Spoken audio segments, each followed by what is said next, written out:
মা, মেয়ে, আমি তিনজনে কালকে গিয়েছিলাম ইসকনের পার্ক স্ট্রিট রথের মেলায়। তো প্রথমেই বাসে উঠে গেলাম AC24, আর বাসটা মোটামুটি ফাঁকাই ছিল। মেয়ে আর আমি পাশাপাশি বসে গেছি। আমি পার্ক স্ট্রিট রথের মেলায় যাচ্ছি।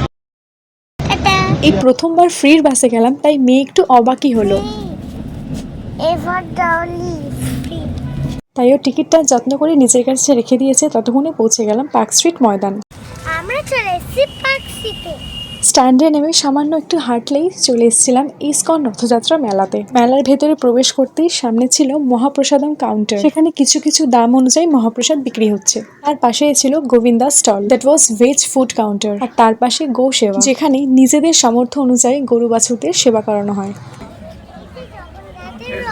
সামনে জগন্নাথ দেব, সুভদ্রা মহারানী ও বলদেবের রথ রাখা। তার পাশ থেকেই আমরা প্রবেশ করে গেলাম ভেতরে। কিন্তু এবার বলে রাখি, যেহেতু এটা ইসকনের রথযাত্রা মেলা, তাই সেখানে সবকিছুই ভগবান শ্রীকৃষ্ণ আর জগন্নাথ রিলেটেড। সেখানে ছিল ভগবতম স্টল, আবার কোনো স্টলে আছে জপের মালা বা ভগবানের ছবি। পুজোর মতন ভিড় ঠেলে চলে গেলাম জগন্নাথ দেবের কাছে। কীর্তনের মঞ্চের সামনেই জগন্নাথ দেবের প্যান্ডেল। দুর্গাপুজোর প্যান্ডেল ছাড়া জগন্নাথ দেবের এত বড় প্যান্ডেল শুধু এবার নয়, প্রত্যেকবারই তাই হয়। তাই প্রবেশদ্বার দিয়ে আমরা প্যান্ডেলে প্রবেশ করলাম আর দর্শন পেলাম জগন্নাথ দেব, সুভদ্রা মহারানী ও বলদেবের। সামনে এত ভিড়, আর সেই ভিড় ঠেলে আমরা আস্তে আস্তে চলে গেলাম সামনে পৌঁছে একটু ফাঁকা জায়গা পেতে আমাদের জগন্নাথ দেব, সুভদ্রা মহারানী ও বলদেবকে প্রণাম করে নিলাম। প্রথমে জগন্নাথ দেব, আর তারপরে নজর পড়লো এই ঝাড়বাতিতে। এরপর সারা প্যান্ডেলে নজর ঘোরালেই বোঝা যাবে কি নিখুঁত কাজ। শুধু যে দুর্গাপুজোতেই হয় তা কিন্তু নয়, আমাদের জগন্নাথ দেবের প্যান্ডেলেও এত সূক্ষ্ম কাজ হয়, যা সকলেরই নজর কাড়ে দুর্গোৎসবের আগে। এত সবকিছুর পরে জগন্নাথ দেবের দর্শনে যেন মন একদম শান্ত মনে ওনাকে দর্শন করে বাইরে এসে সকলকে জানাই হরি বল। বাইরে মেয়ে আর আমি কতগুলো ছবি তুলে চলে গিয়েছিলাম কিডস জোনে, যেখানে শুধুমাত্র বাচ্চাদের জন্যই ছিল কিছু চড়ার জিনিস। তাও ফ্রি অফ কস্টে ছিল প্রত্যেকটা বাচ্চাদের জন্য 2টো করে কুপন। সেই কুপনগুলো রাইডস এর সামনে দাঁড়িয়ে থাকা দাদাদের হাতে হ্যান্ড ওভার করে দিলেই তারা ফ্রি রাইডস করতে পারবে।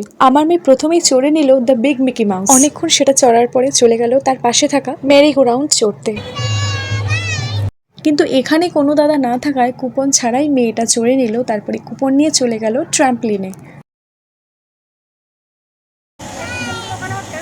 তাই 2টো রাইডস চড়ে তো আর হয় না, তাই আবারও লাইন দিয়ে 2টো কুপন নিয়ে চলে গেল আরও 2টো রাইডস চড়তে। এরপর ছিল মিনি ফেরিস হুইল বা মিনি নাগরদোলনা। এখানে যেন কোনো বাচ্চা ভয় না পায়, তাই জন্য 2জন করে একটা সিটে বসিয়েছে। এরপর লাস্ট একটা কুপন বেঁচে থাকায় কি আর করবে, তাইও চড়ে নিল বেবি কার রাইড। এরপর ছিল ইভিনিং কালচার প্রোগ্রাম। এখানে অনেক প্রভু মাতাজি ইউথরা কীর্তন করেন, ডিভোশনাল প্রোগ্রাম করেন, ড্রামা হয়, ডান্স হয়, ডিবেট হয়, সবই কিন্তু ভগবান রিলেটেড। চলো এখন তোমাদের ফরেনের 2টো বাচ্চার ডান্স দেখাই। তারা রাধাকৃষ্ণকে ভালোবেসে আমাদের দেশের ভাষা তারা আয়ত্ত করে নিয়েছে। মন্ত্রমুগ্ধ হয়ে তাদের পারফর্ম দেখেছি। এবার আসি হিজ গ্রেস অনঙ্গভৌম প্রভু, এবং ইনি হলেন কলকাতা রথযাত্রার সভাপতি এবং কলকাতা ইসকনের সহসভাপতি, যার হাত ধরে আমার মেয়ের হাতে খড়ি হয়েছিল। এবার এইদিকে দেখো, জগন্নাথের প্যান্ডেলের সামনের কীর্তন মঞ্চে বসে এই ফরেনাররা কীর্তন করছেন, and they are coming from USA, and each and every foreigners are devotees. এই হলো রাতের জগন্নাথের প্যান্ডেল। তারপরেই পেয়ে গেলাম প্রসাদমের কুপন, যার কারণে ভিড় ঠেলে আমাদের প্রসাদ নিতে হয়নি। পাশেই ছিল জলসেবা কাউন্টার, যেখানে তৃষ্ণার্থীদের মাতাজি ও প্রভুরা জলসেবা দিচ্ছেন, আর ছিল অরেঞ্জ শরবত আর কাঁচা আমের শরবত। এরপরেই চলে গেলাম প্রসাদমের ঘরে, যেখানে কুপন দিলেই হাতে দিচ্ছে শালপাতা, আর লাইন দিয়ে তার মধ্যে দিচ্ছে খিচুড়ি, আলুর দম আর খুব সুন্দর মিষ্টি সুজি।